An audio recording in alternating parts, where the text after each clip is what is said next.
25년 전에 삼성전자의 사업 구조가 네. 지금도 똑같습니다. 네. 하나의 사업 구조를 20년간 20년 이상 한 세대를 영위하면서 1등을 할 수 있을까요? 네. 불가능합니다.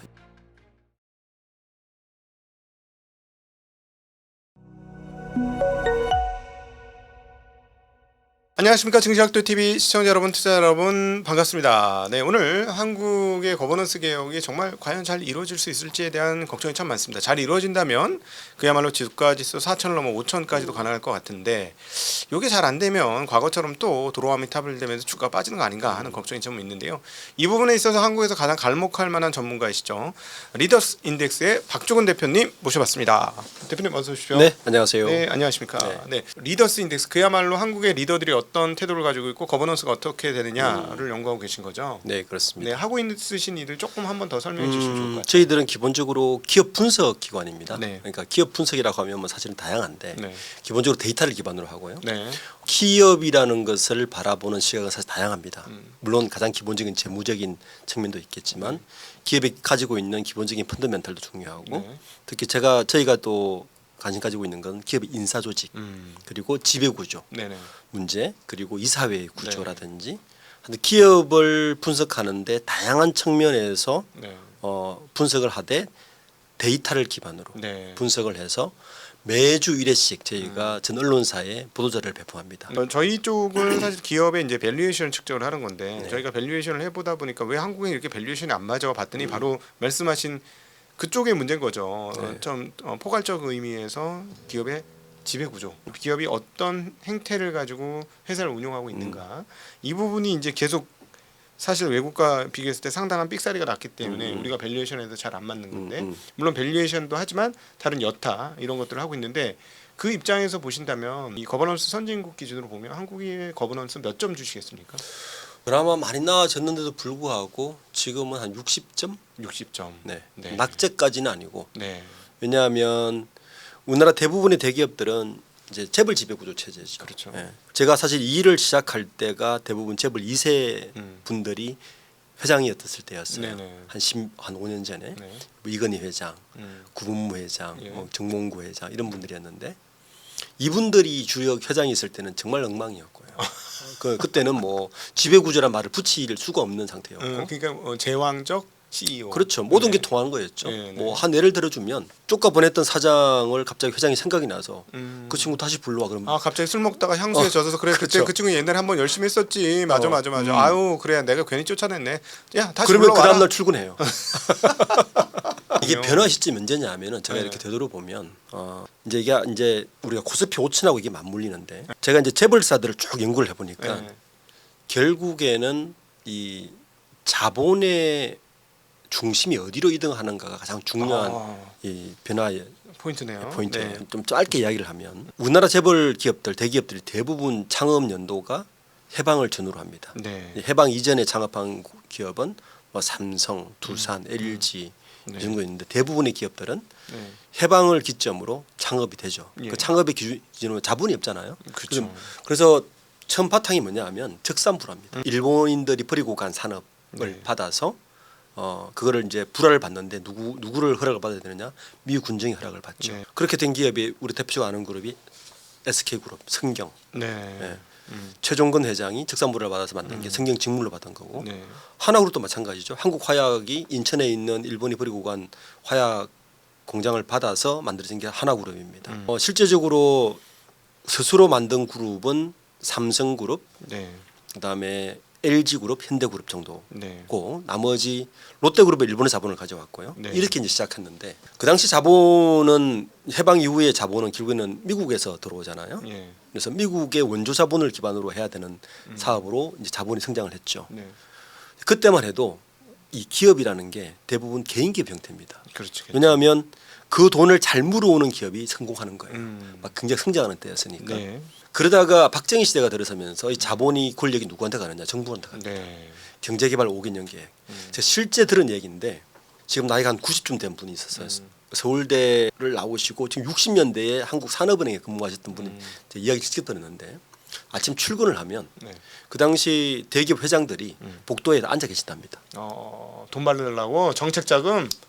돈만 빌리면 사업에 성공하니까. 아, 그렇지. 무조건 성공 네. 성장률이 미친 성장률이었으니까. 그렇죠. 그런 시대였어요. 네. 그래서 이거를 단적으로 자본의 힘이 보여주는 게 뭐냐면은 재벌 기업들의 혼맥도를 보면 압니다. 그 당시 60, 70년대 혼맥은 모두 정부 관료들과 혼맥을 맺습니다. 네, 네. 대표적으로 한진그룹, 대한항공 이명희의 네. 부친이 건설교통부 장관이었죠. 이런 식입니다. 그러다가 80년대 전두환 정부가 들어서고 그 막 고도 성장을 하게 되죠. 네, 네.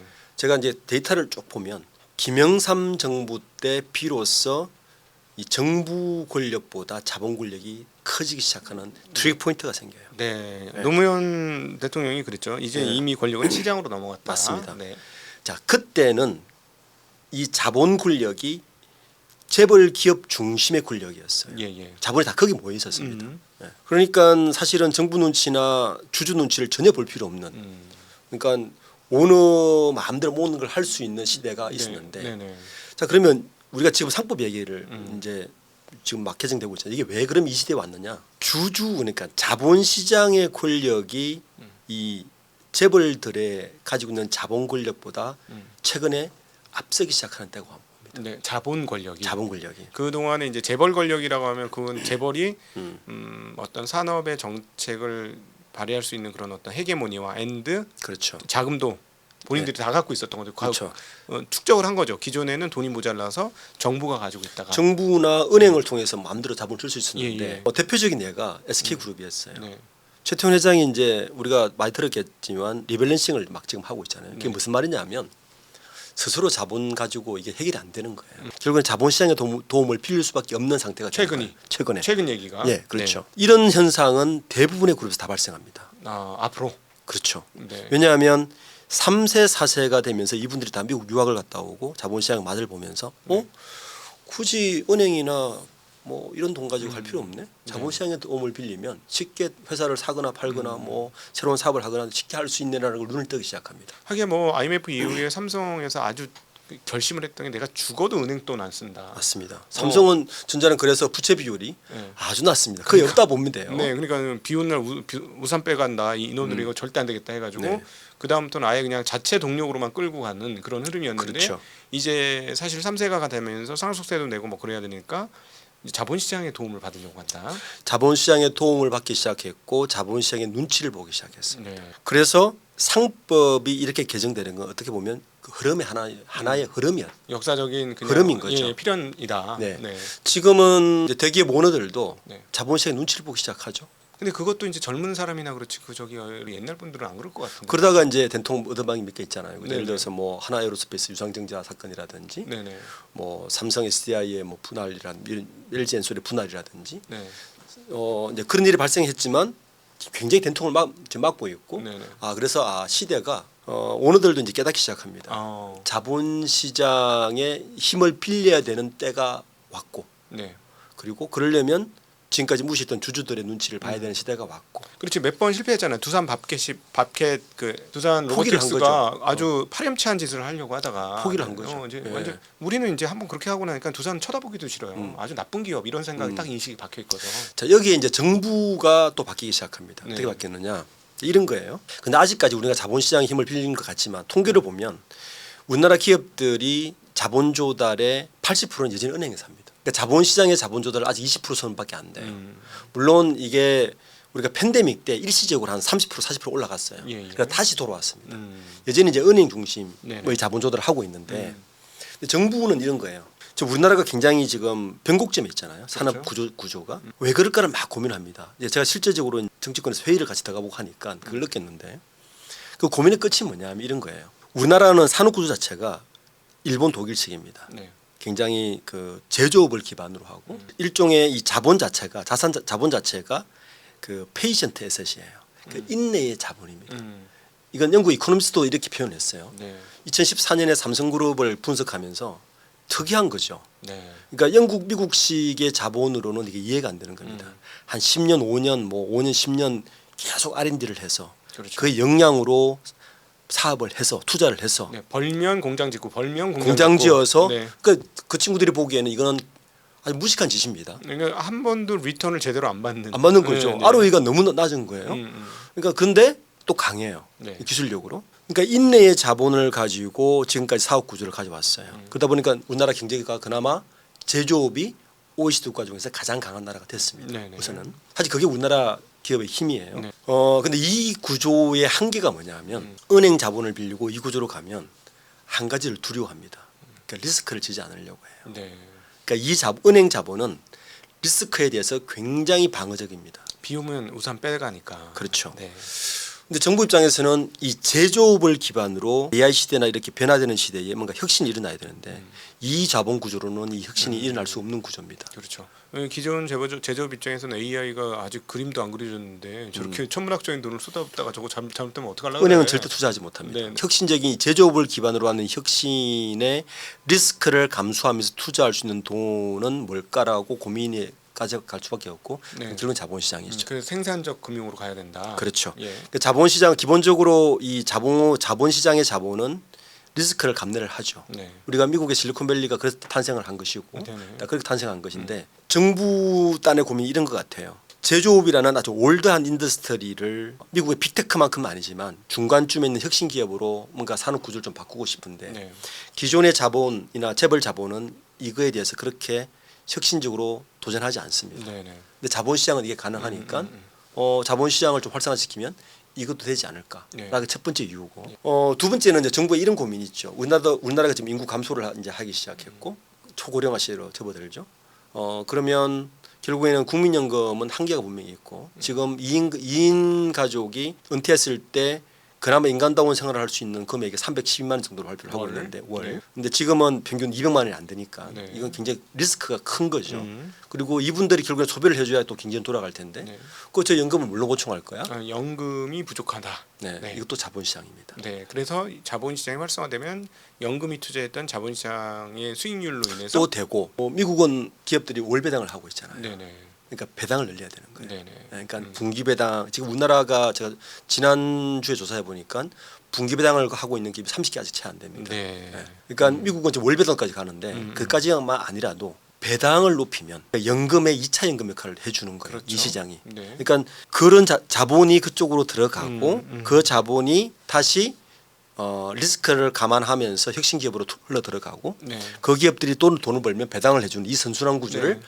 만들고 싶은 게 이재명 정부가 네. 하고 싶은 거죠. 그래서 그런 측면에서 보면 제가 잠깐 딴소리하면 이 배당소득 분리과세를 제가 보기에는 그 법인세 수준 근처로 맞추는 게 맞을 맞습니다. 것 저는 같아요. 그건 동의합니다. 예. 그러니까 예를 들어서 지난번 35% 이야기한 거는 바보짓입니다. 네네. 사실 그걸로 세수에 큰 도움도 안 돼요.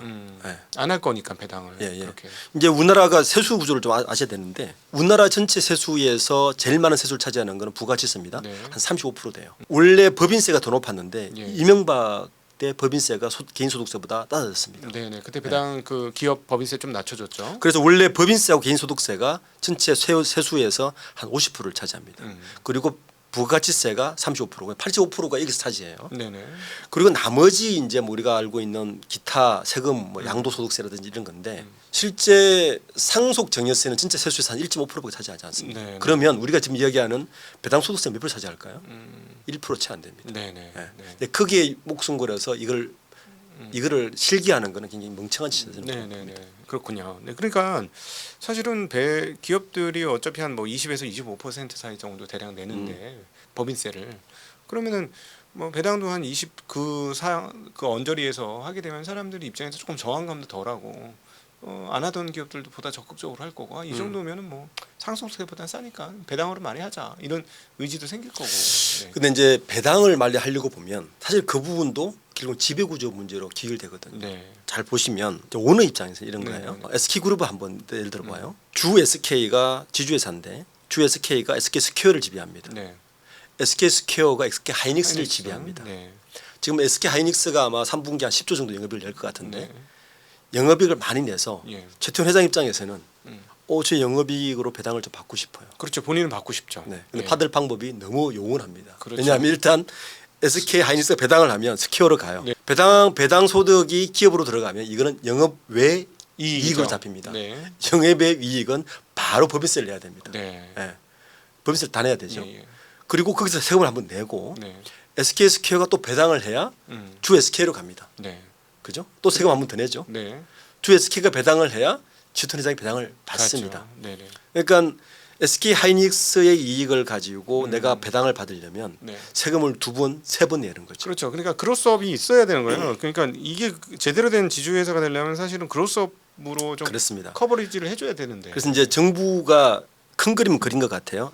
은행 중심의 자본에서 자본시장 자본의 자본시장으로 이 좀 성숙시켜야 국가의 산업 구조를 좀 고도화시킬 수도 있고 네.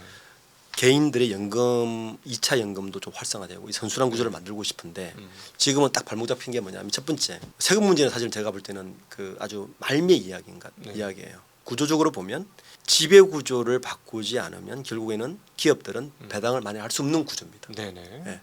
그러니까 지금 두산 그것도 마찬가지예요. 주 두산이 있고 두산 밖에서 돈을 많이 벌어봐야 이 손자 회사란 말이에요. 그렇죠. 손자회사죠. 네. 네. 그러니까 박 회장 입장에서는 배당에 별로 이게 영향이 안 되는 거예요. 네네. 그러니까 오너들은 굳이 배당을 많이 할 이유가 없습니다. 차라리 그 돈 모아서 우리 투자하자로 가는 거예요. 네네. 그럼 모아서 내 자동차 바꾸고. 네. 그러니까 이 지배 구조, 그러니까 이 선순환 구조로 가려면 결국에는 지배 구조를 심플하게 가서 이런 오너들이 충분히 배당을 할 수 있도록 유인 효과를 부려야 되는 네. 건데 저는 이번 이제 3차 개정이 이제 자사주 강제 소각이잖아요. 네네. 그것도 저는 배당의 유인 효과는 분명히 있을 것 같습니다. 네. 예. 자사주를 소각하면 결국에는 아마 기업들이 지금까지는 자사주의 주요 역할은 경영권 방어였단 말이에요. 그렇죠. 네. 그 EB 발행이 급증한 걸 보면 이 경영권 방어로 쓴 거가 확실한 거죠. 그걸 예. 날 수 그러니까 있죠. 말도 안 되는 거죠. 네. 이비 발행을 한다는 것 자체가. 예, 왜냐하면 주주들 돈으로 가지고다가 자사주를 매입해서 돈이 남아가지고 그렇죠. 자기네 회사가 뭐 비싸지 않다고 생각했는데 비싼 그런 막 그랬으니까 샀겠지. 그랬는데 갑자기 그걸 가지고 이제 주주들한테 돌려주는 방법은 이제 소각하는 방법인데 주주는 소각을 못 하는 거죠. 그러니까 소각을 안 해버리고 갑자기 그걸로 돈 땡기겠다. 언제 주주들이 그걸로 돈 땡기라고 했냐고. 이비 발행이 먼저 첫 번째 신호고 저는 그 다음에는 아마 서로 흑기사 백기사 될 가능성이 높다. 네. 예. 네. 수합을 하는 거죠. 네, 서로. 사주고 네, 사주고 네. 할 가능성이 높다고 보고 이비하고 비슷한 건데 네. 그렇더라도 아마 자사주 강제 소각이 시행이 되면 네. 제가 보는 오너들은 이렇게 행동할 것 같아요. 우선 법적으로 경영권 방어를 할 필요가 생기고 네. 제가 할 방안이 없어요. 사실 그 경영권 방어에 가장 좋은 방법이 한 가지가 있거든요. 주가를 올리는 거죠. 맞습니다. 네. 주가가 오르면 돼요. 네네. 그러니까 예를 들면 고려아연이 MBK 지금 공격을 당하고 있잖아요. 한 2조 정도 공격 당하고 있는데 네. 고려아연 주가가 원래 한 100만 원 했으면 공격할 수가 없습니다. 그렇죠. 예를 들어 20조면 웬만한 자본 못 들어와요. 뭐 한 무서워서. 20조 되면 못 들어와요. 네, 거기 무서워서. 들어가려면 최소한 20조를 들고 들어가야 되는데 그렇죠. 그런 자본 별로 없습니다. 네네. 글로벌적으로도. 그래서 이렇게 되면 싫든 좋든 그룹 계열사 핵심 지배 구조의 계열사들에 대한 밸류업을 자동으로 지킬 것이다. 지금 뭐 예를 들면 주 SK 네. 자수 24%입니다. 제일 많습니다. 예. 큰 회사 중에. 네. LG 그리고 삼성물산 네. 그리고 주 두산 네. 가장 리스크한 게 제가 보기에는 이제 하나그룹이에요. 하나 방산 때문에 하나 에어로스페이스하고 하나 오션이 무지무지 떴잖아요. 자동차보다 시가총액이 높아졌어요. 네. 네.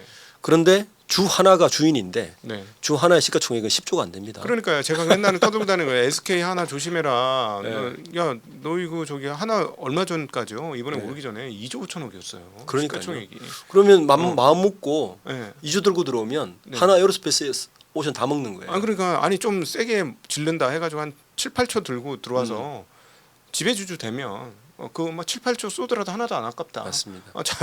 자회사 토탈하면 100조가 들어오는데 왜 못 쏘냐 뭐 이렇게 되는 거죠. 그렇죠. 네. 그게 지금 제가 이제 보는 상법 개정이 이제 1차, 2차는 사실은 1차, 2차 상법 개정은 페어플레이 할 수 있도록 만들 정도예요. 제가 그 문재인 정부 때 이런 비판을 했거든요. 인구 이코노미스트 쪽에서 인터뷰 요청이 오길래 문재인 정부의 경정치가 어떻게 생각하느냐, 재벌 정치가 어떻게 생각하느냐 이렇게 묻길래 제가 그때 이야기했던 게 지금 대자보가 되고 있는데 너무 좋은데 순서가 틀렸다. 네. 예, 그때 문재인 정부의 경제정책 3대 축이었거든요. 일자리 경제, 네. 그러니까 소득주도 성장, 일자리를 통한 소득주도 성장. 두 번째가 혁신 경제, 세 번째 공정 경제였어요. 네. 잘 생각해 보면 공정하게 만들어주면 혁신이 발생하고 네. 혁신이 발생하면 일자리는 결과물로 나오는 거잖아요. 네. 저는 전적으로 동감합니다. 예, 그런데 그때 딱 거꾸로 했단 말이에요. 네. 문재인 정부 시작하자마자 이렇게 청와대 대통령실에다가 간판 걸어놓고 일자리 뭐 인국공 사태 기억하시잖아요. 그거 일으켰고 그리고 그걸로 미직미직하니까 혁신경제 이야기했고 공정경제 3법이 정권 말기에 통과됐습니다. 그것도 반짜리로 네네네. 완전히 거꾸로 됐죠. 근데 이번에 상법 1지 3차를 보면 이 순서를 되돌린 것 같아요. 그러니까 예.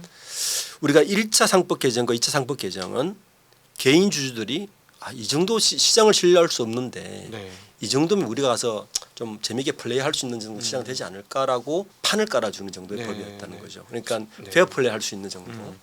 고 이제 3차도 사실 그렇게 봐야 되는 거죠. 네. 예. 지금은 아마 이재명 정부가 페어 플레이 할 수 있는 거를 초반에 만들고 있다라고 저는 보고 있습니다. 지금 이게 현재 상황을 한번 현장에서 지켜보면 얼마나 놀랍냐면 3,500포인트 사상 최고치가 왔는데 시장이 조용합니다. 왜 이렇게 조용할까요? 다 외국 가서 그래요. 지금 미국 보유자본이 지금 200조 원이에요. 그렇죠. 한국에 유례 없는 일이거든요. 그러니까는 지금 한국이 올라가든 말든 별로 관심 없는 사람이 많아요. 그러니까는 이 상태 상법 개정을 했음에도 이 정도니 그래서 지수가 올랐는데도 이 정도니 만약에 상법 개정 안 하고 지난 상황으로 그냥 몇 년 더 갔으면 한국 자본시장 완전히 고사했다. 그렇죠. 우리나라 경제 규모에 비해서 자본시장은 사실은 너무 후진국이고 너무 형편없다. 그렇죠. 예. 그런데 이제 기업들도 깨닫고 있는 것 같고 정부에서는 그냥 깊이 깨닫고 있는 것 같은데 우리나라의 현재의 산업 구조가 사실 너무 올드하거든요. 네. 단적으로 예를 들어 보면 자, 삼성전자를 한번 봅시다. 삼성전자의 현재 사업 구조는 MX 사업본부와 DS 사업본부가 있는데 네. 실제로는 그전에 4개 사업본부가 있었거든요. 네. 그러니까 가전 사업본부, 그리고 스마트폰 사업본부, 그리고 반도체 사업본부, 그다음 디스플레이. 시스템 LSI 사업본부, 네. 디스플레이는 별도. 네. 근데 이 사업 구조가요. 혹시 기억하시는지 모르겠는데 제가 99년도 대학원을 다닐 때 삼성전자에서 리크루팅을 왔었어요. 네. 그때도 사업 구조가 똑같았습니다. 25년 전에. 네네. 그때 아직도 생생하게 기억하는 게 가전 사업 본부장이 와서 저한테 그랬어요. 우리 사업 본부는 그때 막 애니콜 있는 핸드폰 사업 본부가 있었고 반도체 사업 본부가 있었는데 이제 우리는 이제 공대니까 주로 이제 반도체를 많이 갔는데 네. 우리 가전 사업으로 오시면요 위에 아무도 없어서 진급 빨리 합니다. 오세요. 그런 때가 왔어요. 네. 근데 지금 생각해 보면 25년 전에 삼성전자의 사업 구조가 네. 지금도 똑같습니다. 네. 지금은 MX 안에 가전 스마트폰, 네. 그다음에 DS 안에 메모리, 파운드리가 그나마 하나 붙은 건데 네. 지금은 굉장히 뒷절 보고 있지만 아니 어느 회사가 하나의 사업 구조를 20년간 20년 이상 한 세대를 영위하면서 1등을 할 수 있을까요? 네. 불가능합니다. 이런 빠르잖아요. 그러니까 혁신의 원동력을 뭘로 찾을 거냐? 예전에는 오너들의 아주 인사이트 있는 지도력과 리더십 같은 걸 이야기하지만 그건 언론에서 하는 일종의 데코레이션이고요. 네. 결국에는 자본의 힘이 어떻게 움직이는가에 따라서 이 움직여줘야 된다는 게 제 생각입니다. 네.